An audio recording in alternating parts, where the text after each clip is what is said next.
We are going to start with chapter 13, Magnetic Effects of Current, class 10th. You can clearly see a conducting wire but not connected to the circuit. And you can see a bar magnet also with magnetic property. Once the conducting wire is fit into the circuit, the bulb glows and there is a deflection seen in the needle. What made this deflection? The copper wire. Once the electricity passes through it, it starts possessing the magnetic property, and the compass needle, already a magnet, the two magnetic fields there causing the deflection of the needle. It's a simple activity.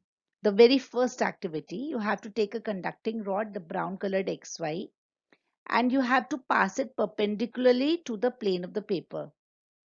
The compass needle, which is near to this rod, will show the deflection once the current passes through this copper rod XY. This was firstly accidentally discovered by Hans Christian Ørsted, a leading scientist of the 19th century, and this is going to be a big discovery for the electromagnetism. The magnetic field of a magnet is a region surrounding a magnet where we are going to feel the force of the magnet. We can detect the force of the magnet there. So it is simply a vector quantity having both the magnitude and direction. The SI unit is Tesla, which is broadly highlighted, and the symbol form is the capital B. The direction, since we have talked about that it is a vector quantity, it need to have the direction. The direction of the magnetic field is taken to the direction in which a north pole of the compass needle moves inside it. As you can see clearly, the two bar magnets are there, and you can see the concentric lines coming from north going to south. See the arrows. Why I have drawn out certain peeping like figures? Why? Because you have to always see the north pole where N is written, north. Then you have to see where these arrow lines are going, because the point from where it will start is north and it end up into the south pole. So this will let you know which pole is the north pole, because the magnetic field lines are always starting from north and going to south. A small activity to show that a magnetic field exists near a bar magnet. So what you have to do, take a bar magnet, place it on the cardboard, sprinkle some iron fillings around the magnet and gently tap the cardboard. Now once you're tapping the cardboard, the iron fillings will themselves arrange nicely under the influence of the magnetic field. And what you will find, the lines in which the iron fillings align themselves, these lines will be referred as magnetic field lines. This arrangement of iron fillings, which has been done naturally by itself, nobody has done it because it is under the influence of magnetic field. It exists near the bar magnet. The magnetic field line are basically the imaginary path along which a free north pole tends to move. So what is the significance of these lines? They are used to represent the magnetic field. So this is the significance. What are these properties? They are directed from north pole of the magnet towards the south pole. Then inside it is from south to north. So basically it is a closed curve because they are starting from north to south, then going from inside south to north.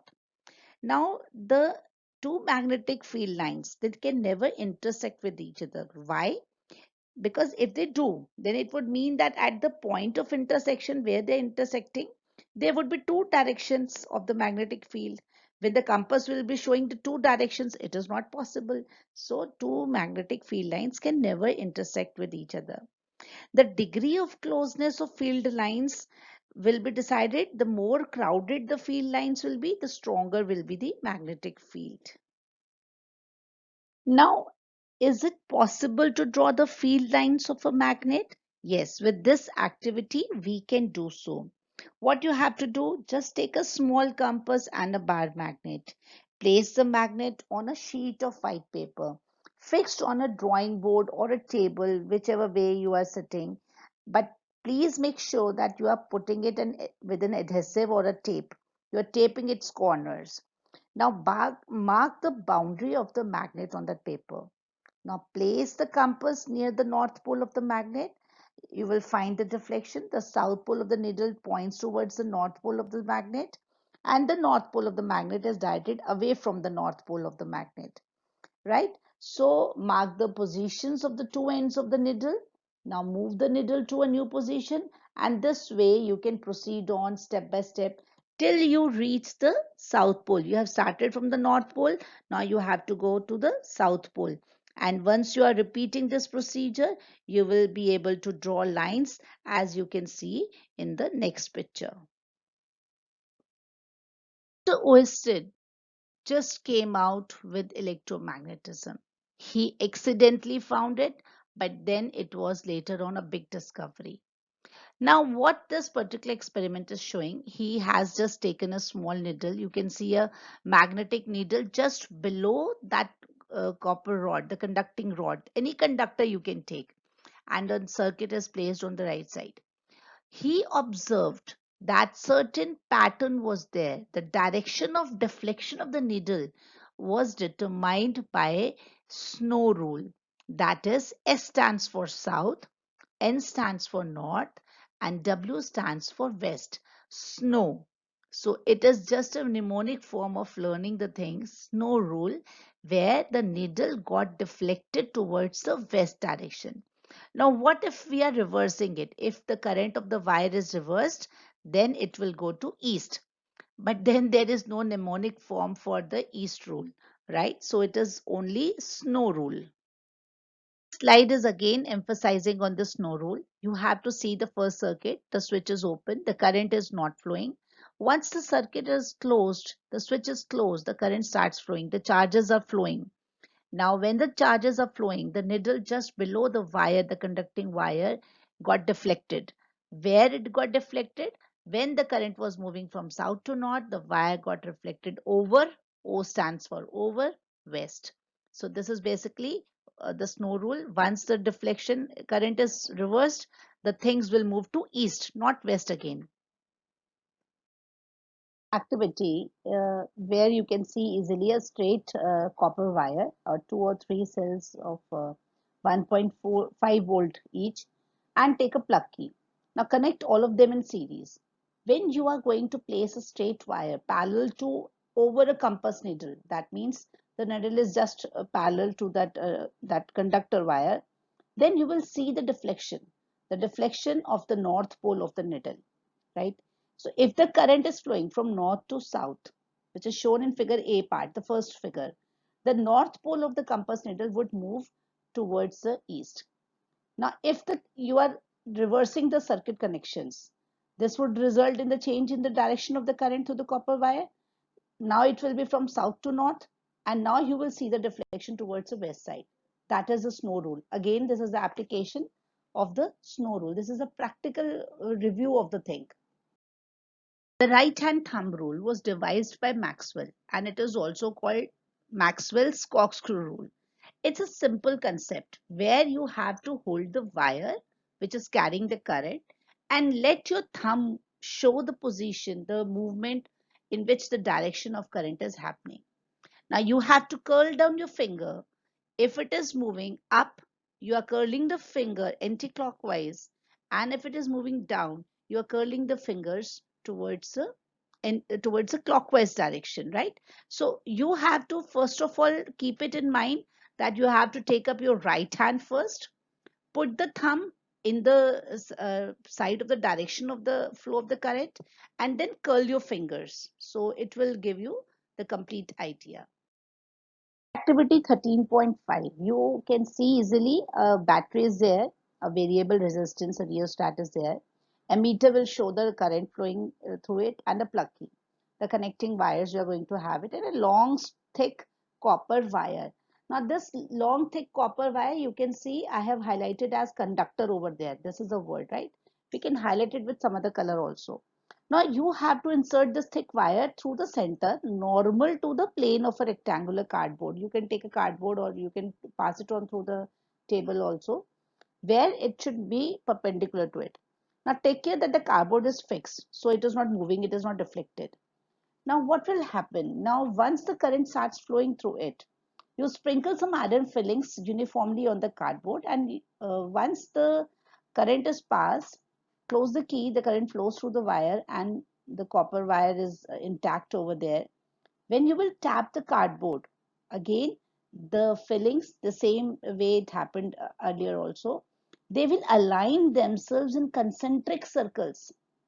So see the beauty, they will arrange themselves in concentric circles on that cardboard, and these concentric circles are the magnetic field lines. Magnetic field depends upon a lot of factors, and it is, I'm talking about on the straight conductor, right? It depends upon the current. The more the current, the more is the magnetic field. Now you can see clearly the 2 points, the direction of the current. If you are reversing the direction, the field direction will be also changed. Now magnetic field produced by the conductor, it decreases as the distance from it increases. Slides we have seen that what kind of pattern lines are produced when the current has been passed through a straight conductor. The earlier conductors were straight. Now we are going to bend this loop.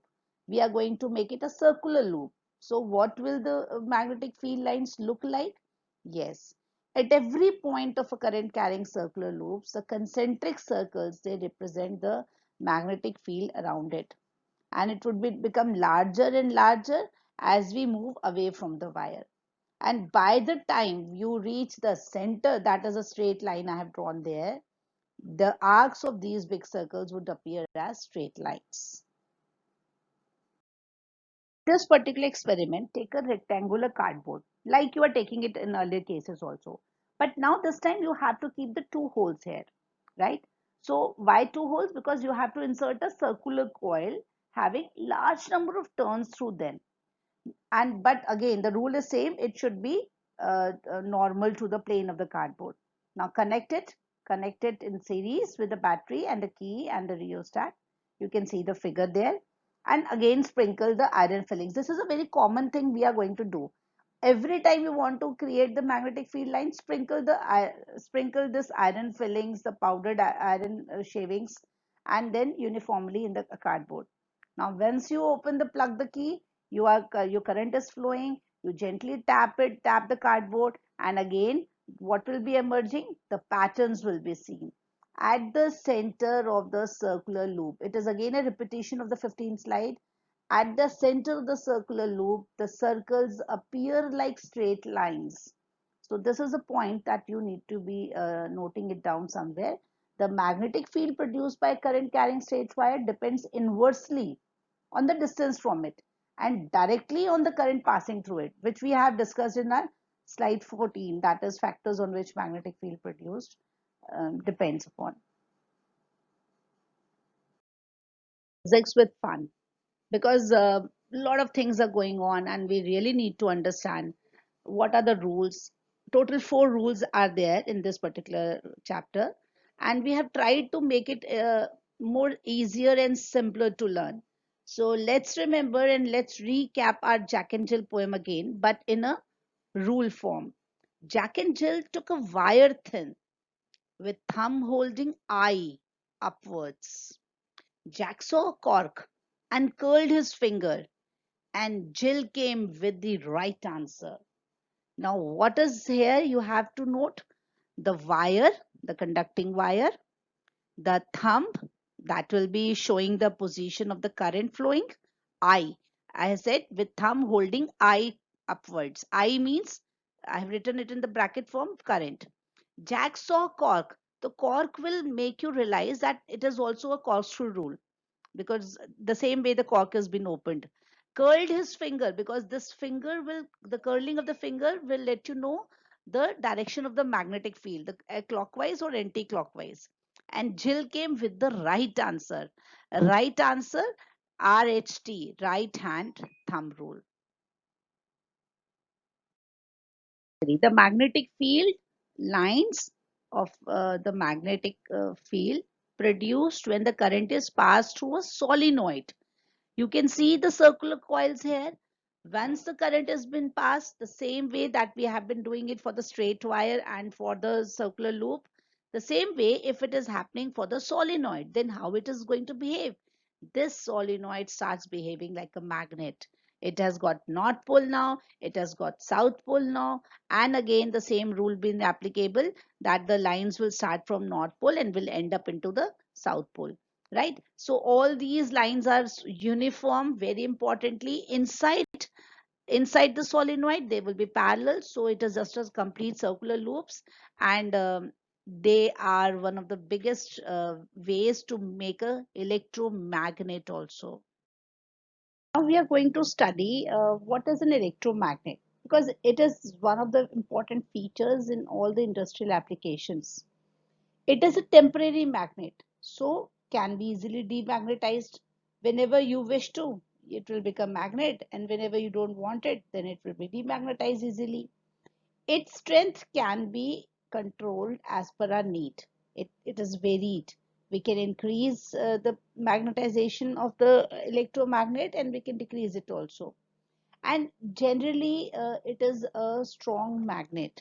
So when we got to compare with the this electromagnet with the natural magnet, the permanent magnet, the very important thing you have to keep in mind is that the electromagnets, they are temporary ones, right? So it is made only magnet when the electricity is passed through it. And what is basically the usage? You can see a lot of uses are there: amplifiers, the cranes, the MRI machines, and the motors and generators. They all work on this electromagnet, so it is a very important thing in our life. And its strength can be changed by changing the amount of electric current that flows through it. John Ambrose Fleming, he came out with the rule, the Fleming's left hand rule. Now you have to bring forward your left hand. You have to stretch it nicely so that the three things, the thumb, the forefinger, and the middle finger, are mutually perpendicular to each other. So if your forefinger is pointing towards the direction of the magnetic field, then the other two things, the middle finger and the thumb, the middle finger will give you the direction of the current, and thumb will point the force, the direction of the force. Okay, whatever the motion will be there, the force will be felt. So that thumb is going to indicate that force. And this is electromagnetic force. Electromagnetic force is defined as the work done on a unit charge. So it was firstly given by James Maxwell, and Fleming's left hand rule is used to identify the direction. Right, this is a fun-filled Fleming left-hand rule, because sometimes we go at a length too much into theory and just forget that fun should not be left out.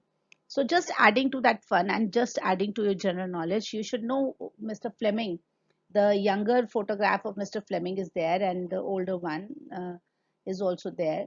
From young to old, you have to move like this.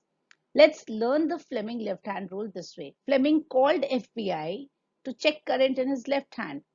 So when this kind of thing will come, so it will indicate you Fleming rule, the left hand rule, and FPI. F stands for that the force, the B the magnetic field, and I is the current. It is going to give you just an idea when an aluminium rod, that is AB rod, is kept in between this U-shaped, horseshoe-shaped magnet. Now, how the electromagnetic force is felt by this rod. It is moved outwards, how the current is flowing the circuit. See, we have made it a circuit over around this magnet, and how this rod will behave. It will feel that force once it is placed in that magnetic field zone. So this is just an extension, and again the force depends upon the strength of the magnetic field, the current, and the length of the conductor you have taken. So it is directly proportional. If the length is increased, then the force will be also increased. And it is if the field is increased, strength of the electric field is increased, then the force, the deflection force, the force which will deflect this rod outwards or inwards, will also be increased. and it is rightly proportional to the magnetic field also. So once you are increasing the magnetic field, the force of deflection will also increase. So this particular rod will feel that force, and this force, this movement of the force can be recorded. This electromagnetic induction, I have shortly written it as EMI, but it is electromagnetic induction. It is a phenomena due to which an induced current is set up in a closed coil. So whenever the magnetic field around it is changing. So a strong magnetic field produced inside a solenoid can be used to magnetize a piece of magnetic material like soft iron when placed inside the coil. So now this magnet will be formed, and it will be called as electromagnet. So again the same rule is applicable, the Fleming's right hand rule, and you can see Mr. Michael Faraday over there. Fleming's right hand rule. It is very easy to find out the direction of the induced current, the current which we have induced. And how you have to show it? You have to hold your right hand, the forefinger, the middle, and the thumb, and make sure they are at 90-degree with each other. They are at right angles. And in this situation, your thumb will be showing the motion of the conductor rod or wire, whatever you have taken. The movement will be shown by the thumb, the direction will be there. Then the first finger, that is the index finger, will be pointing towards the magnetic field, and the middle finger will let you know that in which direction the current has been induced, right? Faraday was an experimental physicist. He had no formal education, but his contribution towards this electromagnetism is so big that he has been regarded as the father of electromagnetism.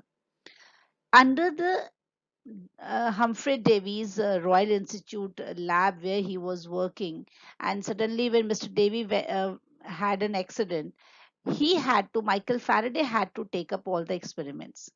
He turned down many honors because he loved only science, and he said serving science is more than getting any honor. So just a fun game again to remember what he did, Michael Faraday. And we have formulated this rule again, the right hand rule. And what is this rule? Faraday did the impossible, had current with coil and not crucible. He created magic for a moment where changing magnetic field induced current.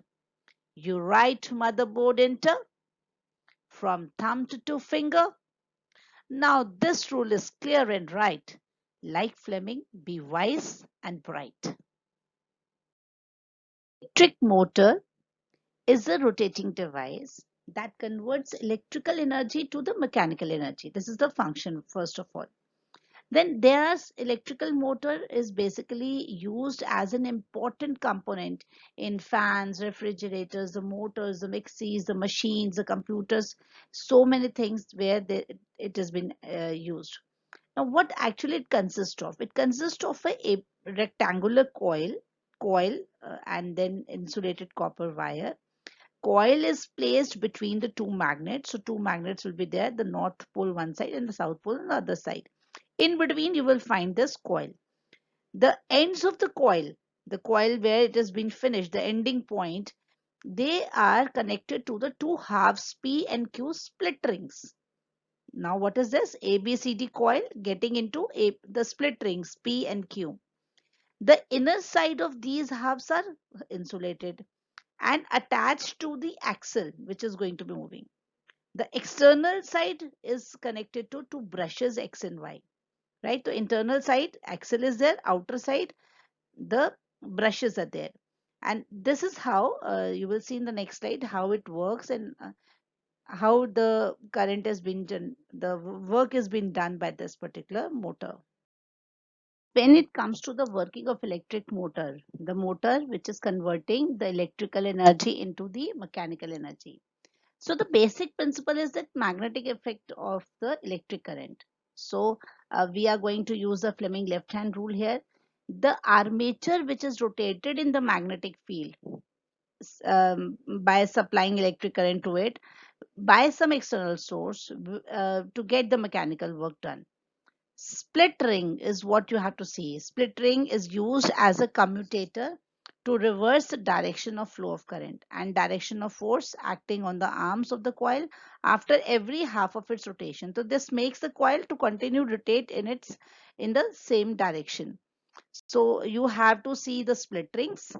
You have to see the carbon brushes here. You have to see the axle over here, and the main thing, that the armature ABCD.